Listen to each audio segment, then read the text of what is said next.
Somebody asked me on Hard Talk the other day, "You proud to be British?" It's an accident that I was born in Britain. I don't have any enemies in Afghanistan. I didn't declare war on anybody in Afghanistan. The Taliban are not an enemy. No, they're not an enemy to me. Let me ask you for the 9th time. When did you last hear a Christian vicar calling for the stoning of homosexuals? Actually, we've run out of time to listen to your questions. In this case, you're even kicking Muslim women. I don't think much of men that beat up on women. Your Excellency. Very nice to see you again. Almost 1 year since we met. How are you? You seem very good health. I lost weight. I'm very happy about it. Yes, I see that you've lost some weight, so I think you're better. Yes, I have noticed that. Uday was renowned for his brutality and is believed to have personally tortured thousands of people. And I'd like you to know that we are with you till the end.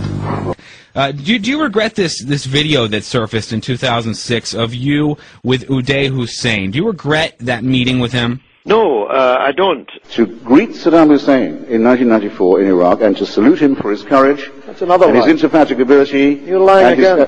Your nose is growing. Sir, I salute your courage, your strength, your indefatigability. I can honestly tell you, I was coming to Iraq and hoping to meet with yourself. Saddam Hussein will live in history long after these dogs. Like your friend Fidel Castro, He's not a dictator. He's not a dictator? Don't compare Fidel Castro. Why isn't he a dictator? Don't compare Fidel Castro to the... He runs what Human Rights Watch calls an undemocratic government that represses nearly all forms of political dissent. I'll debate Cuba with you any time you like, but I doubt if I've got enough time to do so now. But I'll make this point.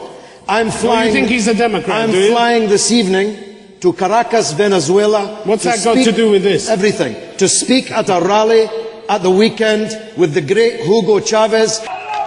Hugo Chavez and Fidel Castro are the real leaders of the Arab people. Victory to the Intifada. Long live the resistance. Now, I don't want to ascribe some of these quotes to you if they're not yours, but I came across some quotes that I found strange at best here. Tell me if this is from you right here. I did support the Soviet Union. I think the disappearance of the Soviet Union is the biggest catastrophe of my life. Is that true? Yes, I did say that. That is my view. I told you I'm not here to support his democracy. I spit upon his democracy. You don't answer my questions. I'm asking the questions. But you don't answer You mine. are doing the answering. You don't answer mine. Look, you're the interviewee. Maybe after all your lifetime in television you haven't learned something. You talk a great deal, but you don't answer my questions. I am interviewing you. You're the one who has to answer my questions. This hooligan will have to be thrown out of this studio. I have never been in favour of liberalism and free speech. I'm not in favour of free speech, unlimited, untrammelled free speech. I deny you the right to freely speak. I don't believe people have the right to slander other people's religions in so-called cartoons. I don't believe in that kind of freedom of speech, you see. As I've said many times before, never confuse me with a liberal, because I am not a liberal. All the papers seem to imply that you get executed in Iran for being gay. That's not true. His boyfriend was hung, though, yes, wasn't but not for being gay, for committing sex crimes. I'm one of the few men, certainly in this audience, to have seen Fidel Castro naked. Mr. Galloway, you have a record as long as my arm of justifying autocracy across the world, and you admire Castro because of the way he ruled. George Galloway is never far from controversy. This week he's been in Havana meeting the Cuban leader Fidel Castro. Meanwhile, back in the UK, remarks to next month's GQ magazine have triggered another political row. In the interview, Mr. Galloway is asked by the former Mirror editor Piers Morgan, would the assassination of, say, Tony Blair by a suicide bomber, if there were no other casualties, be justified as revenge for the war in Iraq? To which George Galloway replied, yes, it would be morally justified. He goes on, it would be entirely logical and explicable. And he actually talks about the morality of that. Anyone who knows anything about suicide bombers recognises this is nihilism, not morality. George apparently fails to grasp the distinction. It's time to go for Tony Blair from Downing Street now, today. weekend. Wassalamu alaikum. I support the armed struggle of the Palestinian people, but Palestine will not be liberated by arms alone. There's no point in just another explosion, just another piece of military heroism. We need mass politics in Palestine.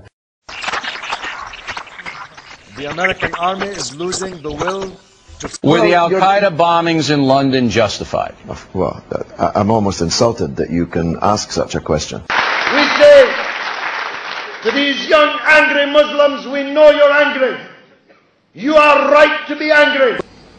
We need the Kalashnikov. فنحن بحاجة إلى الكلاشنكوف We need the armed struggle. ونحتاج إلى المواجهة المسلحة. يستعملون الأسلحة البدائية، يكتبون أسماء مدنهم وقراهم على النجوم. 145 military operations every day. Offer your solidarity instead to the 154 operations that are sabotaging this new process is to be, I think, hopelessly covered in shame. Mr. Galloway trades a better set of manners when he's in Los Angeles from the one that he exhibits when he's in, say, Syria on state television, when he praises the martyrs and the jihadists and the 150 or so operations they conduct every day in Iraq. He goes there to stir it up, and then he comes here to tell us, watch out, they're being nasty.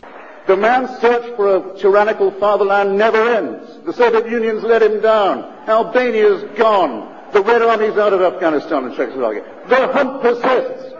Saddam has been overthrown, and his criminal connections with him have been exposed. But on to the next. On the 30th of July, in Damascus in Syria, appearing, I've given it all to you in a piece of paper, in front of Mr. Assad, whose death squads are cutting down the leaders of democracy in Lebanon, as this is going on, to tell the Syrian people they're fortunate to have such a leader. It is a criminal offense in Britain, potentially, to glorify Hassan Nasrallah, so let me glorify him.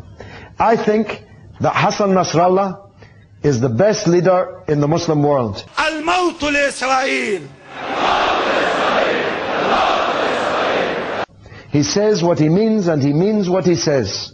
He doesn't make boastful promises that he can't carry out. الموت لأمريكا.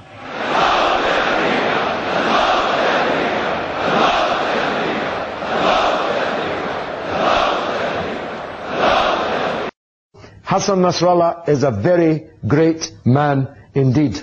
إن أشرف الموت هو القتل، وأشرف القتل وأعظم الشهادة هو أن يقتل الإنسان في سبيل الله على يدي أعداء الله قتلة الأنبياء. Hezbollah is not now, nor has it ever been, a terrorist organization. مرتفعا الموت لأمريكا. Nasrallah, the leader of Hezbollah, has explicitly declared that he wants to kill Jews.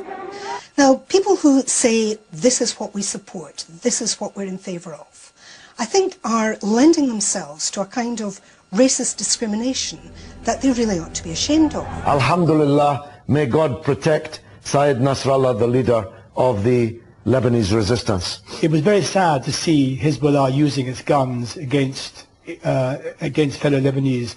That upset me. I began to wonder. But the provocation was a deliberate one, and they will never accept that. They used a degree of violence, but they then quickly withdrew.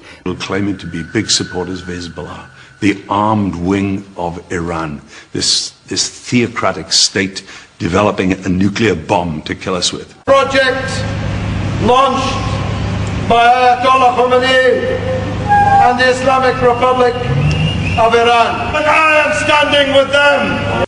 I have a job at Press TV, which is an Iranian station. We have to congratulate you on being absolutely 100% consistent in your support for unmentionable thugs and criminals.